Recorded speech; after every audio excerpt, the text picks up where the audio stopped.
اصولی 4 باتیں بتائی تھیں، اور ہماری جو دوسری نشست ہے وہ خاص اس ویڈیو کے متعلق ہے۔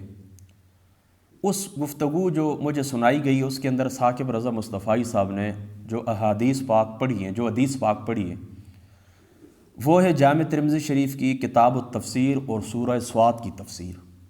اب چونکہ یہ میں مکمل پڑھ دیتا ہوں، یہ باب کے اندر تقریباً ہے ہی 4 یا 5 روایات ہیں، میں مکمل طریقے سے ان کو آپ کے سامنے پڑھ دیتا ہوں۔ اس کی وجہ یہ کہ یہ ایک تو حضور علیہ الصلوۃ والسلام کے علم غیب کی بہت بڑی دلیل بھی ہے، اور دوسری بات یہ بھی آپ کو سمجھ آ جائے گی کہ ان کی جو گفتگو تھی وہ گفتگو کمزور نہیں تھی، اس کی بنیاد یہ حدیث پاک تھی، اور حوالہ بھی آپ کو معلوم ہو جائے گا۔ میں پھر دہرا دیتا ہوں، یہ جامع ترمذی شریف ہے اور کتاب التفسیر ہے دوسری جلد کے اندر، اور کتاب التفسیر کے اندر سورہ صاد کی تفسیر ہے اور صفحہ نمبر ہے 629۔ ٹھیک ہے، اب دیکھیں پہلے اس کے راوی، اس حدیث پاک کے راوی ہیں پہلی روایت کے حضرت ابن عباس رضی اللہ تعالی عنہ، آپ کی ذات مقدس، آپ راوی ہیں۔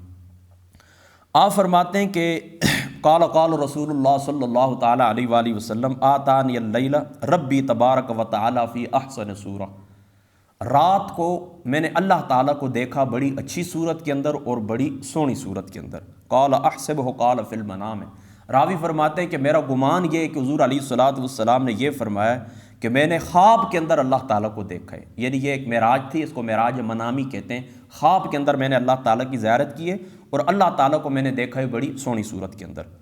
قال یا محمد، اللہ تعالیٰ فرمانے لگے اے محمد، محمد مصطفیٰ صلی اللہ تعالیٰ علیہ وآلہ وسلم، هل تدری فیما یختصم الملأ الاعلیٰ، کیا آپ جانتے ہیں کہ یہ ملأ اعلیٰ کس معاملے کے اندر گفتگو کر رہے ہیں؟ یعنی میرے کے جو فرشتے آپس میں گفتگو کر رہے ہیں، آپس میں مناظرہ کر رہے ہیں، مجادلہ کر رہے ہیں، یہ کس بارے میں گفتگو کرتے ہیں؟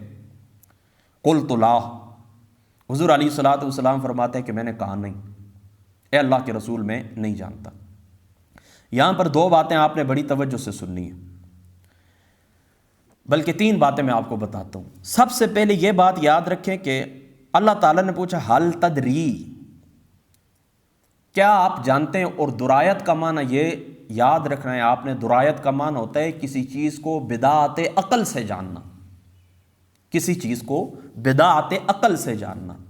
تو اللہ تعالیٰ یوں فرماتے ہیں کہ اے پیارے محبوب محمد مصطفیٰ، کیا آپ کو خود بخود اپنی عقل سے اس بات کا علم ہے کہ فرشتے کس بات کے اندر آپس میں گفتگو کرتے ہیں؟ تو حضور فرماتے ہیں نہیں۔ اس کا ایک معنی یہ بھی بنتا ہے کہ اے پاک پروردگار، میں اپنی عقل سے، بدعت عقل سے تو یہ بات نہیں جانتا، لیکن یا اللہ تیری عطا سے جانتا ہوں کہ یہ آپس میں کیا گفتگو کرتے ہیں۔ ایک بات ہو گئی۔ دوسری بات آپ نے یہ یاد رکھنی ہے کہ علم ہوتا ہے، لیکن دیکھیں اللہ تعالیٰ کے دربار کا کچھ ادب بھی ہے کہ نہیں۔ آپ بتائیں کہ آپ اپنے کسی پیر صاحب کی مجلس کے اندر آپ بیٹھے ہوئے ہیں جن سے آپ کو روحانی فیض ملا ہے، استاذ کی مجلس کے اندر بیٹھے ہوئے ہیں کہ جس نے آپ کو حدیث پاک پڑھائی ہے، تو آپ ایمانداری سے بتائیں کہ آپ اس طرح کریں گے کہ استاذ کی مجلس کے اندر کوئی آپ سے سوال کرے یا استاذ آپ سے کوئی پوچھے تو آپ کیا کریں گے؟ وہاں پر اپنی وہ جو آپ کو اللہ تعالیٰ نے عطا کی، آپ اپنے علم وہاں پر جھاڑنا شروع کر دیں گے، وہاں پر فلسفے گفتگو آپ شروع کر دیں گے؟ یا کوئی آپ سے سوال ہوگا تو آپ کیا کریں گے کہ اپنے استاذ کی طرف، اپنے پیر کی طرف منسوخ کریں گے؟ اسی طرح ہی ہوتا ہے نا۔ تو دیکھیں نا، دنیا کے اندر بلا تشبیہ و بلا مثال، دیکھیں دنیا کے اندر کسی بادشاہ کی بندہ مجلس کے اندر ہوتا ہے، استاذ پیر فقیر کی مجلس کے اندر ہوتا ہے، تو اس کے کچھ آداب ہوتے ہیں، بات معلوم ہوتی ہے لیکن وہاں پر جھکنا پڑتا ہے، عاجزی کرنی پڑتی ہے، در کا ادب ہوتا ہے، اس دربار کا ادب ہوتا ہے۔ جو علم اللہ تعالیٰ نے آپ کو عطا فرمایا، اس علم کے کچھ تقاضے ہوتے ہیں، کچھ ادب آداب کے تقاضے ہوتے ہیں۔ تو یہ درگاہ کون سی درگاہ ہے؟ اللہ تعالیٰ کا دربار ہے۔ دیکھیں قیامت والے دن کیا ہوگا، ایک بات اچانک ذہن میں آ گئی، میں آپ کو بتاتا ہوں۔ یوم یجمع اللہ الرسول فیقول ماذا اجبتم، اللہ تعالیٰ نبیوں سے پوچھیں گے بتاؤ نبیوں کو جمع کر کے پوچھیں گے بتاؤ نبیوں، فیقول ماذا اجبتم، ان لوگوں نے تمہیں کیا جواب دیا تھا، تمہاری قوم نے تمہیں کیا جواب دیا تھا؟ یعنی تم نے ان کو توحید کا پیغام دیا، رسالت کا پیغام دیا، اطاعت فرما برداری کی طرف، جنت کی طرف بلایا ہے، ان لوگوں نے کیا جواب دیا؟ تو پھر آگے سے نبی کیا کہیں گے؟ قالوا لا علم لنا انک انت علام الغیوب، اللہ پاک پروردگار ہم کچھ بھی نہیں جانتے۔ تو آپ بتائیں نا، کیا نبیوں کو یہ معلوم نہیں کہ ہماری قوم نے ہمیں کیا جواب دیا تھا؟ انہوں نے ہمارے اوپر پتھر پھینکے تھے، پتھراؤ کیا تھا، ہمارے مد مقابل آئے تھے، ہمیں رد کیا تھا، ہمیں اپنے جیسا بشر کہا تھا۔ کیا یہ باتیں نبیوں کے علم کے اندر نہیں؟ بالکل ہیں، لیکن کیوں فرماتے ہیں قالوا لا علم لنا، اے اللہ تعالیٰ ہم نہیں جانتے؟ کیوں؟ یہ اللہ تعالیٰ کے دربار کا ادب ہے۔ تو ہو سکتا ہے یہ بات اس طرح بھی ہو کہ حضور علیہ الصلوۃ والسلام نے بپا سے ادب، اللہ تعالیٰ کے دربار کا ادب کرتے ہوئے حضور علیہ الصلوۃ والسلام نے فرمایا کہ میں نہیں جانتا۔ اور تیسرا معنی بالکل ٹھیک ہے، میں آپ کو پچھلی نشست کے اندر بتا چکا ہوں کہ ہم حضور کے تدریجی علوم کے قائل ہیں۔ اس طرح ممکن ہے کہ پہلے ایک بات کو حضور علیہ الصلوۃ والسلام کو علم نہ عطا فرمایا گیا اور بعد میں عطا فرما دیا گیا۔ دیکھیں نا حدیث پاک کے اندر بھی جس وقت میں آپ کو درس دیتا ہوں نا، تو کسی حدیث کے اندر عدد 6 کو ہوتا ہے، کسی کے اندر 9 کو ہوتا ہے، کسی کے اندر 12 کو ہوتا ہے، تو محدثین وہاں پر یہی لکھتے ہیں نا، کہتے ہیں کہ حضور علیہ الصلوۃ والسلام کو بعد میں اضافہ کر دیا گیا، یعنی پہلے اتنا بتایا گیا، پھر وہی کے ذریعے اللہ تعالیٰ نے اتنا اور اضافہ کر دیا۔ یہ مشہور حدیث پاک ہے، وہ جو نماز کے باب کے اندر انشاءاللہ تعالیٰ آگے آئے گی، کہ حضور علیہ السلام فرماتے ہیں کہ جماعت کے ساتھ نماز پڑھو تو 25 نمازوں کا، پھر ایک کے اندر 27 کا بھی آتا ہے، ایک روایت کے اندر 20 سے کچھ زائد کا آتا ہے۔ تو وہاں پر محدثین نے لکھا ہے کہ پہلے اتنا بتایا گیا پھر اتنا بڑھا دیا گیا۔ تو یہ جس طرح میں آپ کو بات بتاتا ہوں کہ حضور کے علوم تدریجی ہیں، ٹھیک ہے، تو یہ ممکن ہے کہ پہلے آقا علیہ الصلوۃ والسلام کو ایک شے کے متعلق علم عطا نہ فرمایا گیا، بعد میں عطا فرما دیا گیا۔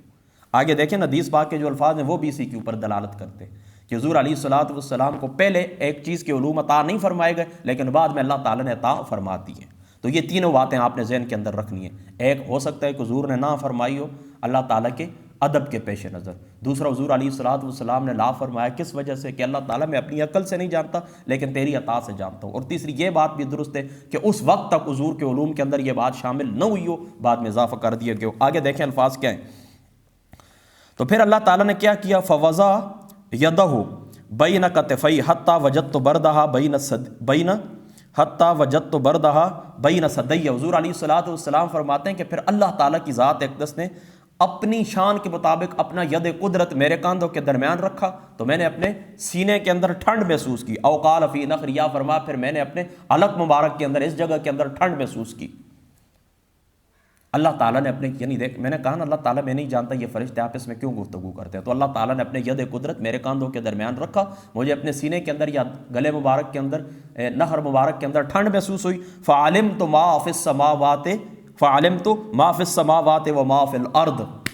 فرماتے ہیں کہ پھر اس کے بعد کیا ہوا؟ زمین اور آسمان کے علوم اللہ تعالیٰ کی ذات اقدس نے مجھے عطا فرما دی، میں نے جان لیا جو کچھ زمین کے اندر ہے اور جو کچھ آسمان کے اندر ہے۔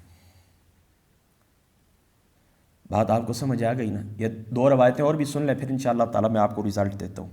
پھر آگے حدیث پاک کے الفاظ میں چھوڑ دیتا ہوں۔ یا محمد حل تدری فیما یختصم الملأ الاعلی، آپ جانتے ہیں کہ یہ فرشتے کیا جھگڑا کرتے ہیں؟ قلت نعم، ہاں اللہ تعالیٰ میں جانتا ہوں، فی الکفارات، یہ آپس میں جو گفتگو کر رہے ہیں یہ کفارات کے متعلق کر رہے ہیں۔ تو دیکھیں اس طرح ممکن ہے نا کہ حضور علیہ الصلوۃ والسلام کے علوم کے اندر یہ باتیں تب شامل ہوں جب اللہ تعالیٰ نے اپنے ید قدرت آپ کے کاندھوں کے درمیان رکھا ہے۔ تو فعلمت ما فی السماوات وما فی الارض، زمین اور آسمان کی ساری باتیں میں نے جان لی۔ بتائیں حضور علیہ الصلوۃ والسلام کے غیبی علوم کے اوپر اس سے بڑھ کر آپ کو کیا دلیل چاہیے؟ اور اس کی شرح کے اندر یہ جامع ترمذی شریف کی روایت ہے، اس کی شرح کے اندر انور شاہ کشمیری دیوبندی کیا لکھتے ہیں؟ کہتے ہیں فعلمت ما فی السماوات وما فی الارض، یعنی یہ جو حدیث پاک کے الفاظ ہیں فعلمت ما فی السماوات وما فی الارض یدل علی ان وصول ذلک الفیض صار سببا لعلمہ۔ فرماتے ہیں یہ دلیل ہے اس بات کے اوپر کہ اللہ تعالیٰ کی ذات اقدس نے جس وقت حضور کے کاندھوں کے اوپر اپنا ید قدرت رکھا تو فرمایا اس کی برکت سے اللہ تعالیٰ کی ذات اقدس نے محمد مصطفیٰ کو علوم عطا فرما دی۔ اور حدیث پاک کا ظاہر بھی اسی کے اوپر دلالت کرتا ہے کہ اللہ تعالیٰ کو وہ ید قدرت تھا، اس کے وسیلے سے اللہ تعالیٰ کی ذات اقدس نے زمین اور آسمان کے تمام علوم کے سمندر حضور کے سینہ اقدس کے اوپر پلٹ دیے۔ ٹھیک ہے کہ چونکہ یہ لائٹ کی وجہ سے مجھے صحیح نظر نہیں آتا، لیکن یہ آگے لکھتے ہیں وزاد ببعد طرقہ وکذالک نری ابراہیم ملکوت السماوات والارض۔ کہتے ہیں کہ بعض طرق کے اندر، یعنی حدیث پاک کے طرق کے اندر پھر آگے الفاظ بھی ہیں کہ حضور نے پھر یہ بھی تلاوت فرمائی کذالک نری ابراہیم ملکوت السماوات والارض، جس طرح اللہ تعالیٰ کی ذات اقدس نے ابراہیم کو ملکوت السماوات والارض یعنی زمین اور آسمانوں کی کل مملکتیں دکھا دیں۔ ذالک آگے دیکھیں، بس ٹھیک ہے یہ مجھے صحیح نظر نہیں آتا آگے، یعنی الفاظ کا معنی یہ کہ وہ کہتے ہیں کہ اچھا علی ابواب الغیوب حتی علمت ما فیہا ذوات و صفات و ظواہر و مغیبات، یعنی آسان سی بات یہ میں آپ کو بتاؤں کہ پھر اللہ تعالیٰ کی ذات اقدس نے مغیبات کے دروازے ذات مصطفیٰ کے لیے کھول دیے۔ علوم غیبیہ کے دروازے اللہ تعالیٰ نے ذات مصطفیٰ کے لیے کھول دیے۔ یہ کون لکھتے ہیں؟ انور شاہ کشمیری صاحب، دیوبندی عالم دین ہے۔ تو اس سے کیا ثابت ہوتا ہے کہ یہ بھی اس بات کے قائل ہیں کہ حضور علیہ الصلوۃ والسلام کی ذات اقدس کو اللہ تعالیٰ نے علوم غیبیہ عطا فرمائے. تو یہ ان کے اوپر بہت بڑی دلیل بھی ہے، چونکہ وہ دوسرے جو عالم تھے جو علم غیب کی نفی فرما رہے تھے، تو وہ ظاہر سی بات ہے کہ ان کے مسلک کے عالم دین ہے، بہت بڑے عالم دین ہے، ایک نام ہے ان کا. ٹھیک ہے، میری بات آپ سمجھ گئے نا. آگے پھر دوسری جو روایت ہے اس کے راوی بھی حضرت سیدنا ابن عباس رضی اللہ تعالیٰ عنہ آپ ہی ہیں. آپ پھر فرماتے ہیں کہ پھر اللہ تعالیٰ نے فرمایا قال فیما یختصم الملأ الاعلی، محمد مصطفیٰ آپ جانتے ہیں کہ یہ فرشتے آپس میں کیوں باتیں کرتے ہیں؟ تو قلت لا ادری، اے پاک پروردگار میں نہیں جانتا. دیکھیں یہاں پر واضح الفاظ ہے لا ادری. میں نے آپ کو پہلے بتایا کہ درایت کہتے ہیں کسی بات کو عقل سے نہ جاننا، یعنی اے اللہ تعالیٰ میں اپنی عقل سے از خود تو نہیں جانتا لیکن تیری عطا سے جانتا ہوں.